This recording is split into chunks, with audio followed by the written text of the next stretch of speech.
listeners, welcome to Viewpoint from Overseas. I'm your host Faraz दरवेश। इससे पहले कि मैं अपने टॉपिक्स की तरफ जाऊं, एजेंडा की तरफ जाऊं, मैं पिछले हफ्ते जो हमने एक डिबेट की थी तारिक फतह साहब और रियाज हक साहब के हवाले से, दोनों ने आपस में डिबेट की थी पाकिस्तान और हिंदुस्तान की दोस्ती के हवाले से। उसमें बलूचिस्तान भी डिस्कस हुआ और दीगर मामला और पाकिस्तान के बनने की तारीख वहाँ वो भी डिस्कस हुई। बहुत सारी उसमें अच्छी बातें हुई, बहुत सारी बातें शायद कुछ लोगों को नागवार गुजरी हों। तो सबसे पहले जिन लोगों को नागवार गुजरी उनसे माजरत, और उनको ये पैगाम देना चाहेंगे कि हमारा मकसद सिर्फ ये था कि दोनों हजरात बैठें और बैठ के अपना जो नज़रिया है और उनका जो जिस पे वो यकीन रखते हैं उसको सामने रखें, और हिंदुस्तान और पाकिस्तान की जो तारीख़ है, तल्ख़ तारीख़ है, उसको दुरुस्त तारीख़ बयान कर दें, और जो आगे जो किस तरह दोनों ममालिक के हालात सही हो सकते हैं उसके बारे में अपनी आरा दें। तो बहुत सारे जो हमारे हिंदुस्तानी दोस्त हैं उनको तारिक फतह साहब की बातें अच्छी लगी, बहुत सारे हमारे पाकिस्तानी दोस्त हैं उनको रियाज हक की बातें अच्छी लगी, लेकिन उनको एक दूसरे की यानी कि पाकिस्तानी को तारिक फतह की बातें अच्छी नहीं लगी, और जो हिंदुस्तानी हमारे दोस्तों को रियाज हक की बातें अच्छी नहीं लगी। तो बहरहाल दोनों की बातें हम खुले दिल से सुने, अपने दिल को वसी करें और अपने अंदर बर्दाश्त का मादा पैदा करें, बर्दाश्त करें, और जो है कोई ऐसा तदबीर निकालें कि दोस्ती हो आपस में। और दोनों जो हजरात थे दोनों रिस्पेक्टेबल हैं, हम दोनों की इज्जत करते हैं, दोनों इंटेलेक्चुअल्स हैं, बड़े लोग उनको सुनते हैं, और इंशाल्लाह उसके बाद आने वाले दिनों में भी उसके ऊपर डिबेट्स करते रहेंगे हम, क्योंकि हमारा मकसद ये है कि हम इम्पार्शियल होकर लोग चीज़ों को एनालाइज करें और लोगों से उनकी आरा लें। ऑडियंस, अब चलते हैं अपने जो रेगुलर टॉपिक्स हैं उनकी तरफ, जिसके अंदर हम समय पहले डिस्कस करेंगे वुमेन प्रोटेक्शन एक्ट जो कि पंजाब में एक बिल पास हुआ, उसके हवाले से गुफ्तगू करेंगे। उसका रद्द अमल मुफ्ती नईम जो कि पाकिस्तान में एक मशहूर स्कॉलर है उनकी तरफ से काफ़ी ख़राब आया, काफ़ी गम और गुस्से का उन्होंने इजहार किया है। तो उस हवाले से बात करेंगे कि जो क्लर्जी है, जो उलमा हजरात हैं, वो क्यों इस बिल को जो है बड़ी गम और गुस्से से देख रहे हैं, इस पर गुफ्तगू करेंगे। उसके बाद JNU इंडिया के अंदर जो जवाहरलाल नेहरू यूनिवर्सिटी के हवाले से जो एक मज़ाहमत चल रही है और जो सिलसिला चल रहा है उसके ऊपर गुफ्तगू करेंगे। और US इलेक्शन, इसके ऊपर गुफ्तगू करेंगे कि US इलेक्शन में अब क्या होने जा रहा है। ट्रम्प साहब क्या वो इमर्ज हो रहे हैं एज ए रिपब्लिकन नॉमिनी, और डेमोक्रेट्स की तरफ से किसके चांसेस नज़र आ रहे हैं। तो इन सब चीज़ों के ऊपर गुफ्तगू करेंगे। मेरे साथ मौजूद हैं हमारी टीम के डॉक्टर मिसबाह आजम साहब और अली हसन समंतौर साहब, दोनों हज़रात का बहुत बहुत शुक्रिया। मिसबाह आजम साहब, आपसे स्टार्ट करता हूँ। एक तो पहले तरफ बताइए कि जो वुमेन प्रोटेक्शन बिल जो पास हुआ है पंजाब असम्बली के अंदर, इसकी ज़रा तो पहले बताइए इसका पस मंज़र क्या है इसके हवाले से, और फिर जो रद्द अमल आ रहा है मुफ्ती नईम ने जिस तरह की बातें की, तो मुझे तो बड़ा अफसोस हुआ कि उलमा हज़रात जो है हमारे किसी के बारे में और शख्सियतों के बारे में इतनी गम गुस्से का इजहार कर सकते हैं। सबसे पहले तो जो ये बिल आया है ये दिया था जनाब राना सनाउल्लाह ने, इसको टेबल किया था असेंबली में, और ये बिल अभी कुछ इस तरह से है कि ये कोई पूरे पंजाब के लिए नहीं है, धीरे धीरे इसको आगे बढ़ाएंगे। और दूसरा पॉइंट आपका ये कि उलमा हजरात ने कहा, सिर्फ उलमा हजरात ने नहीं कहा, इसको कुछ जो सीनियर मिनिस्टर्स हैं उन्होंने भी इसे अपोज किया, जैसे ज़हीम कादरी साहब ने तो बड़ी ओपनली कहा कि ये इस्लाम से क्या है, क्या उनको क्या मतलब शिकायत क्या है, मेरी तो ये समझ में नहीं आ रहा। शिकायत उनको बड़ी सिंपल सी हैं। अब वो जैसे ज़हीम कादरी साहब कह रहे थे कि अब एक मैन प्रोटेक्शन बिल भी आना चाहिए, कि जैसे अब औरत के कहने पर अगर किसी आदमी को घर से निकाल दिया जाएगा तो वो एक बड़ा एंटी इस्लामिक हो जाएगा कि भाई, अच्छा औरत को निकाल दिया जाएगा, एंटी इस्लामिक नहीं है, इस्लामिक नहीं। यही तो पैराडॉक्स यहीं पर तो आता है क्या किस तरह की जो है कि उनका पॉइंट ये है डबल स्टैंडर्ड्स नहीं है कि देखिए, अगर तो जब औरत को निकाला जाता है तो थोड़े दिन में औरत रो धो के वापस आ जाती है घर में और हालात ठीक हो जाते हैं उनके हिसाब से। लेकिन अब क्या, मर्द को निकाला जाएगा तो मर्द जो एक पावरफुल है, जो कमाता है, जो पैसे लाता है, उसे निकाला जाएगा तो ये उसकी ईगो का मसला हो जाएगा, उसकी अना का मसला हो जाएगा, तो वो तो वापस नहीं आएगा, इस तरह मैरिज टूट जाएगी।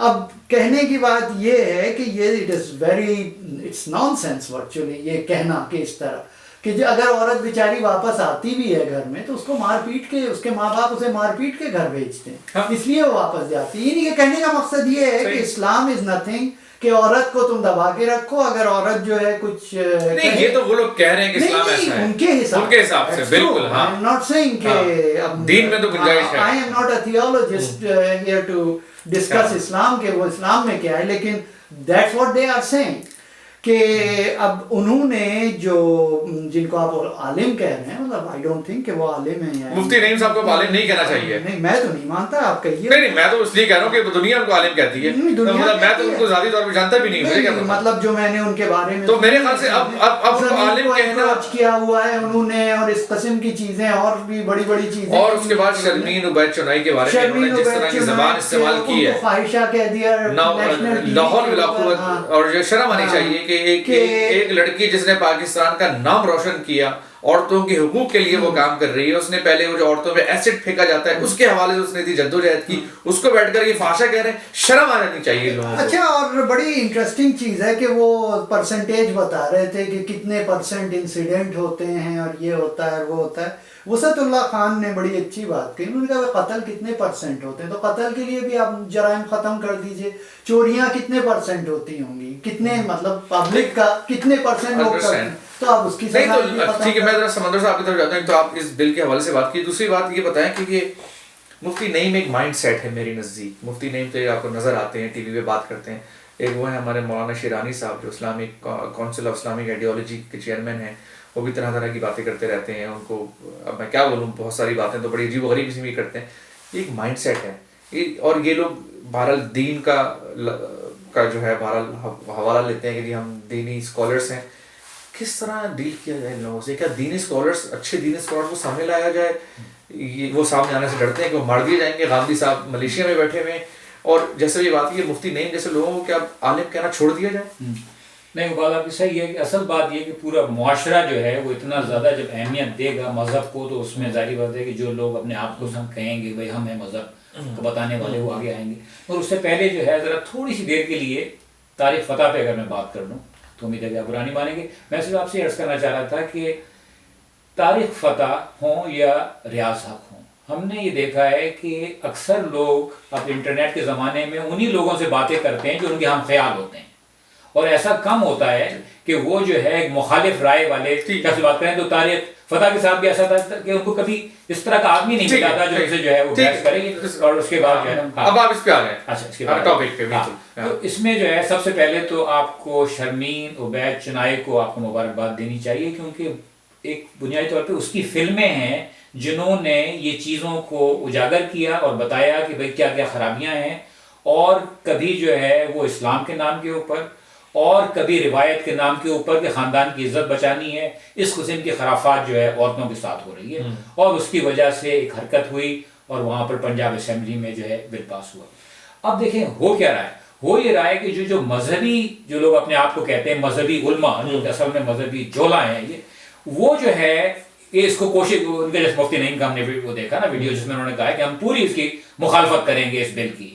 और क्यों मुखालफत करेंगे हम? क्योंकि हम ये समझ रहे हैं कि ये जो है बिल बुनियादी तौर के ऊपर पाकिस्तान को मगरिब की तरह का एक मुआशरा बनाने की साजिश है। और मगरिब में देखिए वहाँ बहुत ज्यादा तलाक़ें होती हैं, और उसकी वजह यही है, अरे भाई आपके यहाँ जो जुल्म होता है वो तो रिपोर्ट ही नहीं होता है। असल बात ये है कि क्या करें हम जो है वो, अगर मगरिब की तरह अगर यानी कि हम इंसानी हुकूक की अगर बात करें, अगर हम औरत के हुकूक की बात करें, तो अब हम जो है मगरिब की तरह हो गए। अगर वाकई ऐसा है तो हो जाएंगे, हमें क्या है, हमें तो कोई मसला नहीं है। हम तो जो है चाहेंगे एक ऐसा मुआशरा हो जहां पर चाहे औरत हो, चाहे मर्द हो, चाहे कमजोर हो, चाहे ताकतवर हो, उन सबके जो है अब हुकूक अपनी जगह के ऊपर हो, हर शख्स जो है उसके बुनियादी जो है हुकूक हो ये रहा है कि एक ऐसा मुआशरा जिसके अंदर के मर्द मुआशरे को चलाता है, जिसे जो है वो कहते हैं यानी कि मर्द जो है उसके अंदर हावी होता है जिस मुआशरे के अंदर, और वही जो है रोटी कमा रहा होता है। उसके अंदर औरत को हर तरीके से बर्दाश्त करना पड़ता है। और ये उस जमाने के सारे कवानीन हैं कि जिसमें के एक औरत की अगर शादी हो गई है तो वो चूं ना करे, वो उसकी वजह ये है कि अगर वो चूं करेगी और उससे बाहर निकलेगी तो इसका और ज्यादा बहुत मसला सारा ये कि आप मुफ्ती नईम जैसे लोगों को क्या करें, ये किस तरह, क्या इनको मुफ्ती कहना छोड़ दें, लेकिन इनके खिलाफ एक नैरेटिव तो डेवलप करना पड़ेगा ना। शर्मीन जैसी लड़की जो कि जिस पे पाकिस्तान को फख्र होना चाहिए, उसके बारे में जिन्होंने जिस तरह की जबान इस्तेमाल की है, क्या असल बात यह है कि वो जो इस तरह के सोचने वाले लोग हैं वो ये नहीं समझते कि शर्मीन उबैद ने पाकिस्तान का नाम बुलंद किया है। उनका मैं सुन लिया, उनका ये कहना है कि इसने पाकिस्तान का नाम डुबोया, क्योंकि ये जो तेजाब फेंकने वाली बातें हैं या औरत को दरिया में डुबोने वाली बातें हैं, ये बहुत कम होती हैं, मगर उसने एक फिल्म बना के दुनिया के सामने बताने की कोशिश की, चुनांचे ये बहुत ही खराब हो रहा है। ये वही वाली बात है कि मुख्तार माई जो बाहर में चली गई, स्टोरी बाहर में एक्सपोज कर दी, यानी कि अपनी जो बुराइयां हैं, अपनी जो गंद है, उस पे हम पर्दा डालते हैं, उनको दुरुस्त ना करें। हाँ, वो मतलब ढक्कन ढकते हैं अपनी बुराइयों पे और वो एक्सपोज ना करें, और जो एक्सपोज करेगा वो गद्दार हो गया, नहीं वो एंटी इस्लाम हो गया। नहीं, इनको तो चाहिए, हाँ, एंटी इस्लाम, एंटी पाकिस्तान लॉ के तहत इनको पनिश करना चाहिए सबसे पहले। मुफ्ती नहीं को मुफ्ती तो कहने भी नहीं चाहिए, मुफ्ती तो सुना काफी मुकद्दस किस्म का वर्ड नहीं, अब वो तो आपने देख लिया, उनका कदस तो देख लिया आपने। अच्छा, ये जो है, मैं सिर्फ एक बात कह रहा था, आखिरी बात मैं ये खत्म करना चाह रहा था कि असल बात ये है कि आप जिस तरीके से उस मुल्क को, उस रियासत को मजहब की तरफ लेके गए हैं, जहां पर मजहब के ठेकेदार आगे बढ़ के खड़े हो गए कि हम बताएंगे कि क्या होता है, उससे आप वापस लेके आइए मजहब को। अगर आप जो है रियासत में घुसेड़ेंगे, इसी किस्म के मसाइल होंगे कि वो बताएंगे कि कवानीन किस तरह होने चाहिए, रियासत के क्या करना चाहिए। भाई आप नहीं इन लोगों को इतना जो है मुंह लगाएं, आप ये किनको नहीं मुंह लगाएं, मजहबी लोग मुंह लगाएं, बिल्कुल भाई वो वजह ये है कि आपका वोट बैंक है, वो तो अब तो बड़े चले जा रहे हैं। वक्त था ना, आपने जो है वक्त बिल्कुल दें, जो चाहे करें, लेकिन आप जो है वो जो रियासत में आपने घुसा के रखा हुआ है मजहब को, कि एक आदमी जो है मुसलमान नहीं है वो मुल्क का सदर नहीं हो सकता, वज़ीर नहीं हो सकता, इस किस्म की खराफात खत्म करें आप। जब आप उसको खत्म करेंगे तो खुद ब खुद इनका जो है दायरा कार नहीं, और आप देखिए अमेरिका में भी यही बातें शुरू कर दी हैं। जो एक डॉक्टर कार्सन है और जो डोनाल्ड ट्रंप है कि मुसलमानों को वो उसमें सदर नहीं बनाया जा सकता, वो उसमें नहीं आ सकते पार्लियामेंट। जो खराफात जहां आप मजहब को लाएंगे वहां प्रॉब्लम है, सोसाइटी में भी होगा। अच्छा, एक चीज है कि जो हम लोग की जो सोसाइटी है उसमें औरत इतनी मार्जिनलाइज्ड है, उसकी वजह एक ये भी, अगर आप यूरोप को देखिए, वर्ल्ड वॉर 1 से पहले की तारीख आप पढ़िए अगर, तो उसमें औरतें काफी मार्जिनलाइज्ड होती थी। लेकिन वर्ल्ड वॉर 1 में ये हुआ कि इतने मर्द लोग जो थे जंग में झोंक गए, तो क्या हुआ कि ये देखा गया कि 1918 वगैरह में 18 में ये हाल हुआ था कि जो रशिया में 43% जो लेबरर फोर्स थी वो औरतों की हो गई थी। यानी कि आपको चाहिए ना, लोग चाहिए ना। अच्छा, और इंग्लैंड में लाइक 10 फोल्ड औरत का पार्टिसिपेशन बढ़ गई थी उसमें। उसके बाद से वो पूरा कल्चर बदल गया। यानी कि आप देखिए कि अब वहाँ यहाँ जद्दोजहद भी तो रही है औरतों की, बहुत जद्दोजहद तो अभी तक हो रही है, जद्दोजहद तो अभी भी बहुत सारी चीजों में। लेकिन आप देखिए कि आपके टेलर्स पे लड़कियां बैठी हुई हैं, आपकी हर जगह, ये सब वहीं से आया है। और हमारे यहाँ ऐसी कोई चीज हुई नहीं है, तो हमने अभी तक अपनी औरतों को पीछे छुपा के रखा हुआ है और उन्हें बिल्कुल एक तरह का ये बनाया हुआ है कि जैसे उनका कोई। लेकिन मैं इस पे अलग गुफ्तगू हो सकती है, लेकिन हुजूर के जमाने में भी औरतों की एम्पावरमेंट की हुजूर ने भी बात की थी, बड़ी सारी चीजें। इतना पीछे मत जाइए आप, मैं तो आपको बड़ी कॉन्टेम्पररी हिस्ट्री से बता रहा हूँ। आप तो मतलब ठीक है कि मतलब वो तो अब आप अरब की जहालत की भी बात कीजिए कि जहाँ पे बच्चियों को दफन कर दिया जाता था, तो रसूल अल्लाह ने उनको वो किया, मतलब औरत के फेवर में लॉज बने। लेकिन वो तो यार चलिए बहुत पहले की, मैं तो आपको बड़ी कॉन्टेम्पररी हिस्ट्री की बात बता। तो हमारे यहाँ अभी तक जो ये औरत को इतना मार्जिनलाइज किया, और उसके बाद जैसे अली ने कहा कि जब इस्लाम को आपने मजहब को इम्पोज किया, तो उस वक्त जो थी। ठीक है, टॉपिक तो चलते हैं कि यूएस इलेक्शन पे मैं आ जाता हूँ। मैं JNU थोड़ा पीछे ले जाते हैं। यूएस इलेक्शन में बड़ी सारी चीज़ें हो रही हैं। ट्रम्प साहब काफ़ी एक उन्होंने मोमेंटम बना दिया है, इधर हिलरी एंड सैंडर्स का सिलसिला चल रहा है, मुसलमानों का हवाले से काफ़ी डिस्कशन हो रही है। ऐसा लग रहा है कि रिपब्लिकन जो है वो एंटी मुस्लिम सेंटीमेंट जो है उसको एक्सप्लॉइट कर रहे हैं। किस तरफ देखते हैं आप ये इलेक्शन, किस तरफ जाते नजर आ रहे हैं आपको? अभी it is too early to say. अब देखिए कि जो रिपब्लिकन पार्टी थी, अब उसको भी हार्ट बर्न फील होना शुरू हो गया है। क्योंकि मैं पढ़ रहा था कुछ रिपोर्ट्स डिफरेंट न्यूज़पेपर में, इजरायली न्यूज़पेपर है हारेट्स, उसने वो काफ़ी आर्टिकल्स लिख रहा है इसके ऊपर। तो उसने एक बड़ा अच्छा एक आर्टिकल दिया, उसमें उसने यही कहा कि अगर तो ये जीत जाते हैं ट्रम्प, तो it is the end of Republican party virtually. कि एक ऐसा कि एक ऐसे वल्गर सा एक शख्स जो है वो आपके रिपब्लिकन्स को ना वो कर रहा है, रिप्रेजेंट कर रहा है। अब देखिए जो रिपब्लिकन पार्टी थी उसकी नज़र में ये था कि या तो वो सोशल कंजर्वेटिव जेब बुश, या फिर इवेंजलिस्ट कंजर्वेटिव टेड क्रूज, या फिर little kind of liberal conservative Rubio, लेकिन ये बीच में आ गए। लेकिन आप देखिए अब ये जीते तो हैं इलेक्शन, लेकिन क्या हुआ है कि वो सारे प्राइमरीज प्रोपोर्शनल हैं। अभी तक वो विनर टेक ऑल वाला शुरू नहीं हुआ, वो 14 मार्च के बाद शुरू होगा और वो 292 टोटल डेलीगेट्स पर होगा। अभी तक सिर्फ 5%, लेस देन 5% डेलीगेट्स का डिसीजन हुआ है जिसमें ये जीत रहे हैं। अभी सुपर ट्यूसडे जो कि 1 मार्च को है, उसके अंदर 592 डेलीगेट्स का फैसला होगा। उसके बाद जो है उसके 14 मार्च से पहले 12 मार्च तक अनदर 368 का फैसला होगा। तो मतलब it is long way to go. फिर उसके बाद 292 जो हैं वो होंगे उसके बाद जब विनर टेक ऑल होगा। ठीक है, तो आप कुछ कह नहीं सकते, कुछ नहीं कहते किधर अभी इट्स टू अर्ली टू से। इट्स टू अर्ली सही है। समंदर साहब आप क्या इस इलेक्शन में? नहीं, वो बिल्कुल जो है वो सही कह रहे हैं, सिवाय इसके कि मैं ये कहूंगा कि एक हवा उस शख्स ने बना दी है, मोमेंटम बना दिया, तो उसकी वजह से इस बात का इम्कान है कि वो जो है वो नॉमिनेट हो जाए रिपब्लिकन। बहुत ही ज्यादा अफसोसनाक बात होगी, लेकिन इस बात का और एंटी मुस्लिम जो सेंटीमेंट से ये आपको कहा जाती नजर आता है। अगर फर्ज करें hypothetically speaking Donald Trump elect हो जाता है, नहीं उससे पहले आप सोचें, आप उससे पहले ये सोचें कि रिपब्लिकन पार्टी को अमरीकी अवाम के सामने अपनी इज्जत बचानी है, वो आखिरी मौके पे इसको निकाल देते हैं। ऐसा भी तो हो सकता है ना ये। तो फिर जो है ये आदमी तो कह रहा है कि मैं तो अलग से भी जो है ऐसी बात कही है कि मैं अलग से लड़ूंगा, ये तो पहले से तो वो जो है तीसरे कैंडिडेट, बहुत कुछ चीजें जो है हो सकती हैं कि ये, क्योंकि ऐसा नहीं है कि रिपब्लिकन पार्टी जो है खुश है इसके इस तरीके से आने से। पार्टी खुश नहीं है। हाँ, वो अंदर जो पुराने जो लोग बैठे हैं वो कह रहे हैं कि भाई डिवोएगा तो पूरा जो है हारेंगे तो हारेंगे, पूरा आइंदा के लिए बदनाम हो जाएंगे हमेशा के लिए तारीख में कि यार ये किस किस्म का आदमी आपने जो है नहीं, क्योंकि he is a failure in everything. आप देखिए उसने एयरलाइन बनाई, फेलियर। उसने अपना वॉडका शुरू किया, फेलियर। उसने बिजनेस शुरू की, मॉर्गेज की, वो फेलियर। उसने शुरू किया कैसीनो, वो फेलियर। उसने 3 शादियां की, 4 दफा उसने बैंक्रप्सी फाइल की।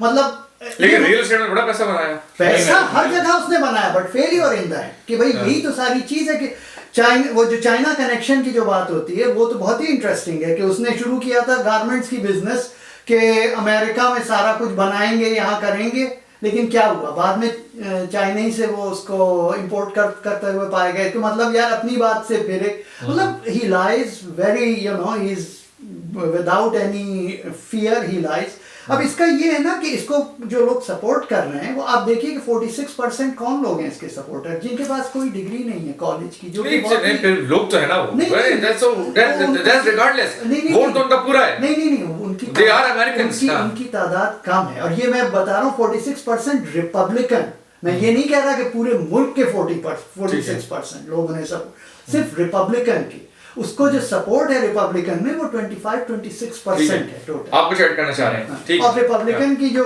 टोटल रिपब्लिकन रजिस्टर्ड है वो भी ऐसी 25-26% है। ठीक है, मैं JNU की तरफ आता हूँ, जवाहरलाल नेहरू यूनिवर्सिटी के हवाले से, और जो वहाँ पर चल रहा है तो आप उसका थोड़ा पस मंजर बता दीजिए थोड़ा सा, और उसके बाद उस पर जरा कमेंट कीजिए कि ये किस तरफ जाता हुआ नजर आ रहा है इंडिया के अंदर। इसके ऊपर काफी हाईलाइट्स आ रही हैं। यार पस मंजर तो बड़ा सिंपल है कि उनको ये अफजल गुरु की जो वो हुई है डेथ सेंटेंस हुई है, उसमें जो कोर्ट का जो डिसीजन था वो बड़ा कंट्रोवर्शियल था। आपने भी पढ़ा होगा, हम सब ने पढ़ा है। तो उसी के ऊपर इन लोगों ने एक डेमोन्स्ट्रेशन सा किया, उसको कुछ सेलिब्रेट किया। अब वो कहाँ जाती हुई नजर आ रही है आपको? यार अब जाती हुई तो देखिए end of the day India is a democracy. वहाँ के ऊपर ठीक है थोड़ी चीजें होंगी कि वहाँ पे लॉयर्स ने मारा पीटा, लेकिन अब देखिए मीडिया ने बड़ा साथ दिया इन लोगों का, मतलब इस क्वेश्चन की उसमें, लेकिन ओवर द टाइम अब चीजें जो है देखिए अब वो न्यूज से भी गायब हो रहा है स्लोली, अब उसका कम हो रहा है। और जैसे अभी देखिए ये होता है ना कि जो ये डेमोक्रेसीज होती है इनमें जो न्यूज का जो स्पैन टाइम होता है 3-4 दिन 5 दिन का होता है, और जब वो न्यूज में रहता है वो काफी हॉट रहता है, जब न्यूज से हट जाता है तो जंगल में मोर नाचा किसने देखा, it is dead like a dud.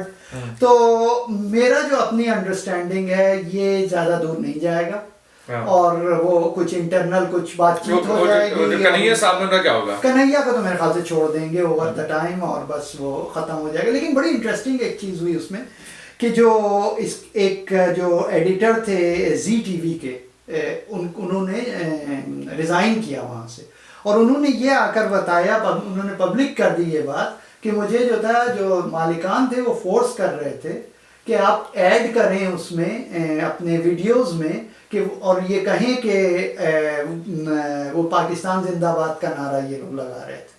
तो उन्होंने कहा कि मैंने उनसे कहा कि भाई इसमें तो कोई हमने नहीं सुना पाकिस्तान जय पाकिस्तान या पाकिस्तान जिंदाबाद का। तो उन्होंने कहा नहीं, आप ऐसा कीजिए कि नीचे उसकी स्टिकर चला दीजिए ताकि लोगों का जो स्पैन हो, यू नो। ये तो बड़ा तो उन्होंने रिजाइन कर दिया। उन्होंने कहा कि मेरी जो जर्नलिस्टिक रिस्पॉन्सिबिलिटी है वो वायलेट हो रही है इस वक्त, और उन्होंने जो और ये उनको सलाम पेश करना चाहिए कि उन्होंने ऐसे लोग भी हिंदुस्तान में मौजूद हैं जो यहाँ पर बड़े लोगों का तासुर है कि सारे हिंदुस्तानी जो है वो हेट करते हैं पाकिस्तान का। ऐसा नहीं है, ऐसा नहीं है। मेरे हमारे बड़े अच्छे दोस्त हैं, मेरे अपने कलीग्स हैं, हमारे कलीग्स हैं, दोस्त हैं हमारे, हर जो तरह हैं वो लोग जो हैं बड़े खुल के बैठते हैं हमारे, हम एक साथ खाना खाते हैं, हमारी बिल्कुल जो है लगता नहीं है कि वो हमसे अलग है। हाँ नहीं, वो हमसे अलग भी नहीं है, हमसे अलग है भी नहीं, क्लोजनेस हमें ज्यादा है। और ये बात हमें एक्नॉलेज करनी चाहिए कि पाकिस्तानियों की अगर कल्चरल क्लोजनेस किसी से है क्लोजली तो इंडियन से नहीं, और इस बात को एक्नॉलेज करना चाहिए, और वो नेचुरल है, शेयर करते हैं। ठीक है। अब तारीख हमारी बेशक जितनी भी तल्ख हो, जितनी भी तल्ख तारीख हो हमारी, लेकिन आज भी जब हम उनके साथ मिलते हैं, बैठते हैं, एक दूसरे से मिलते हैं, तो लगता है कि बिल्कुल हमारे जैसे, क्योंकि हम लोग एक जबान बोलते हैं, हम लोग एक तरह से हम लोग नहीं। और बड़ा अफसोस होता है मुझको कि मेरे इतने जिगरी दोस्त हैं इंडियंस, हिंदुस्तानी, और जब मैं कहता हूँ कि यार बड़ा अफसोस होता है कि एक दूसरे के मुल्क हमारे जो है जहाँ से हमारा ताल्लुक लड़ रहे हैं आपस में। तो आई होप कि अगली दफ़ा आप तारिक फतह और रियाज को जब बुलाएं या इन लोगों की कभी डिबेट हो तो कोई एक ऐसी भी बात उनको होनी चाहिए कि यार अब कोई अच्छी तरफ चलें। अगर आप इजाजत दें तो मैं एक कमेंट तारिक फतेह साहब के लिए भी करना चाहता हूं। नहीं, तारिक फतेह साहब के लिए आप कमेंट कर दें, लेकिन इस वक्त वो यहाँ है नहीं तो उनके खिलाफ कोई कमेंट नहीं कर सकते। मैं खिलाफ नहीं करना, मैं तो मतलब एक जनरल बातें बता रहा हूँ। ठीक है, मतलब वो जो है सिर्फ एक वे में बात करते हैं, तो वो तो बिल्कुल एक वे में कि मतलब वो जो है जब वो यहाँ होंगे जब आप बात करेंगे। नहीं, मैं उनकी बुराई में नहीं कह रहा, आपने सुन लिया, वो हर चीज को डिनाई कर देंगे, आप कुछ भी कहेंगे नहीं, वो हम उनके साथ जब हम मौजूद होंगे, जो है मिसबा साहब जब वो यहाँ होंगे फिर हम बात करेंगे। नहीं, वो होंगे तब भी बात करेंगे। हाँ, बिल्कुल तब भी बात करेंगे, लेकिन इसमें कोई मैं उनकी वो नहीं, आप उनके साइट पे जाके देख लीजिए, मतलब वो एक ही तरह की चीज है कि मतलब उसमें कोई हरज नहीं है कहने में, और आई थिंक ही नोस। मतलब ये कोई मैं उनकी बुराई नहीं कर रहा। जवाहरलाल नेहरू यूनिवर्सिटी और ये टॉपिक थोड़ा सा कहीं और डिबेट करके आप क्या कहना पसंद करेंगे? जहाँ तक JNU का जो है ताल्लुक है, आपने कहा कि भाई हिंदुस्तान और पाकिस्तान के लोगों की जो है सकाफत एक जैसी है। मैं आपसे एक और बात ये कहूँगा कि जो JNU के जो तलबा हैं, जो तालिब इल्म हैं, उनकी सियासत हमारे यहाँ पे जिस तरह की बाएं बाजू की सियासत है बिल्कुल वैसी है, और इसलिए हमारा लेफ्ट की सियासत कन्हैया कुमार से हमारा ज़बरदस्त इलाक़ है। और हम ये नहीं कि जनाब पाकिस्तान जिंदाबाद के नारे, ये नहीं, बल्कि जहाँ तक इस बात को समझना कि जो हुकूमत वक्त है वो और उसके आलायकार जो है हमें ना दें वफादारी का सर्टिफिकेट कि हम मुल्क के वफादार हैं कि नहीं है। हम जो है मुल्क के वफादार जो है, हम इसमें हमें कोई दिलचस्पी नहीं है गिनाने में कि हम जो है पाकिस्तान में रहते हैं, पाकिस्तान का जो है स्टेट के हम वफादार हैं, या हिंदुस्तान में रहते हैं। तो ये हम तो सिर्फ ये बता रहे हैं कि भाई कहाँ पर खराबियां हैं वो, और उनको जो है सही करने की ज़रूरत है।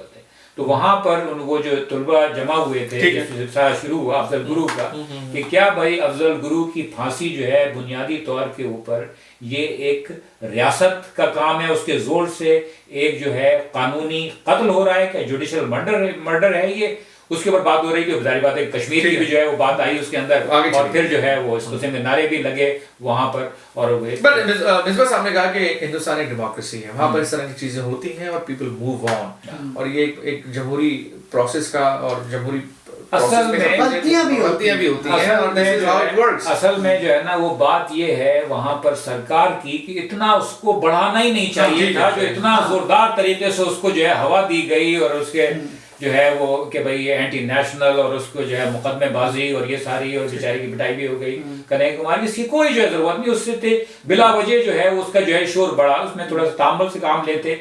आप ये देखिए कि इसके बिल्कुल जो मसावी मामला है वो कराची यूनिवर्सिटी के अंदर हुआ, जब हमारे यहाँ पे सबीन महमूद का कत्ल हुआ, उसके फ़ौरन बाद जो है कराची यूनिवर्सिटी में बलूचिस्तान के मौके के मौजू के ऊपर मामा कदीर को जो है बुलाया गया था, और कराची यूनिवर्सिटी ने इसको अमन का जो है कहा कि भाई ये खतरा है, तो उन्होंने कहा कि नहीं ये नहीं हो सकता यहाँ पर ये वाला जो है ना ये जो भी सेमिनार होने जा रहा था। तो वो जो है फिर उन्होंने कहा कि हम इसको बाहर करेंगे से बना दिए कि यूनिवर्सिटी में ही करेंगे, लेकिन हमें कोई कमरा नहीं चाहिए, हम पेड़ के नीचे बैठ के करेंगे। और वो हुआ काम ये। तो वहां पर भी ये बात जो है ना, वो है जो बाएं बाजू के लोग हैं वो बात समझते हैं कि भाई ये कोई दोनों मुल्क में इस तरह की चीजें होती हैं, डेमोक्रेटिक और जो है ना, और ये जबरदस्त चीज है कि आप हर चीज को सवाल कर सकें। इसमें हाँ, जो है नहीं, कोई चीज जो है ना वो मतलब उसमें थोड़ा सा कुछ लोगों का पर्सनल एजेंडा आ जाता है, क्योंकि जब सोसाइटी फ्री होती है तो उसमें आपको अलाउड होता है जो कहें। तो जो इंडिया में हुआ या जो पाकिस्तान में भी होता है अक्सर कि उस पे सियासत शुरू हो जाती है, विच इज मैं उसे बुरा नहीं, मैं तो समझता हूँ वो तो होगी, वो तो होगी। अभी पीआईए का इशू आया पाकिस्तान में, इमरान खान साहब और पीपल्स पार्टी सब कूद गए, सियासत हो रही थी। इमरान खान साहब तो इस हद तक गए कि उन्होंने अपना रबड़ लेकर अपना वो मिटाया, पहले मंशूर ठीक किया, अपना मंशूर को इरेज कर दिया और उसके बाद कह रहे थे कि नहीं मगर वो तो इसलिए हमने हटाया था, उसको तो हमने ये कहा था और वो कहा। बिल्कुल, तो ये तो चीजें होती हैं। अगर ये था वो था तो आपने हटाया क्यों उसे? अगर ऐसी ही बात थी तो आपने उसे हटाया क्यों? तो ठीक है, मैं मेरे ख्याल से दोनों हजरात का बहुत बहुत शुक्रिया, हमने जो है तीनों टॉपिक कवर कर लिया। ऑडियंस अपनी आरा से आप हमें आगाह कीजिएगा, आप देख रहे हैं स्क्रीन पे चल रहा है टिकर, और आप जो है हमें फीडबैक देते रहिए। कई लोगों की हमें फीडबैक आई है पिछले शो के बाद, कुछ लोग नाराज थे, कुछ लोग काफी खुश थे कि आपने तारिक फतेह और रियाजा की डिबेट कराई। बहुत लोगों की जो है ये आरा आई है कि वो शो अधूरा था, आपको ज्यादा लंबा करना चाहिए था, या कुछ लोगों ने कहा इसके 5 पार्ट्स होने चाहिए एटलीस्ट, आधे घंटे के, एक घंटे के, आप 3 से 5 जो है इसके मुख्तलिफ सेशंस करें बिटवीन तारिक फतेह एंड रियाज हक, और बड़ी चीज़ें हैं। तो हम दोनों हजरात से बात करेंगे, रियाज हक साहब से भी, तारिक फतेह साहब से भी, अगर वो इंटरेस्टेड होंगे यकीनन दोनों को लेकर आएंगे, कोशिश करेंगे कि पुरअमन तौर पे गुफ्तगू हो, दोनों की आरा हम सुने। और फिर वही बात आ जाती है कि हिंदुस्तान पाकिस्तान की दोस्ती होनी चाहिए। मैं इसका बहुत बड़ा दाई हूँ, बहुत बड़ा सपोर्टर हूँ, और हिंदुस्तान से भी हम कोशिश करेंगे कोई हमारे ऐसे साथी जो कि तारिक फतेह साहब तो पीछे से पाकिस्तानी है, लेकिन हमारे ऐसे साथी भी जो कि पीछे से हिंदुस्तानी हो और एक्टिविस्ट हो, लिखते हों, ब्लॉगर हों, वो भी अगर आना चाहें उनको भी वेलकम करेंगे, अगर हम समझेंगे कि उन्होंने वाकई बहुत कंट्रीब्यूशन है उनका सोशल एक्टिविज्म में। इसके साथ ही फराज दरवेश को इजाज़त दीजिए, देखते रहिए व्यू पॉइंट फ्रॉम ओवरसीज। खुदा हाफिज।